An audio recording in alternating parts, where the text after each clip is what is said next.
आप देख रहे हैं सिटी 11 न्यूज पाकिस्तान HD।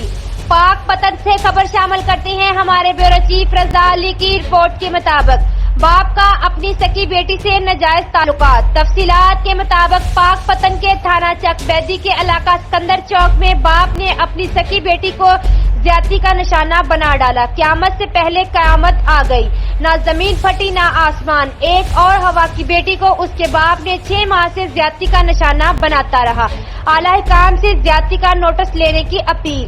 15 की कॉल पर पुलिस मौका पर पहुंच गई। मुकदमा दर्ज करके मुलजिम के खिलाफ गिरफ्तारी के लिए छापे मारने शुरू कर दिए। मजीद खबरों के लिए देखते रहिए सिटी 11 न्यूज पाकिस्तान HD।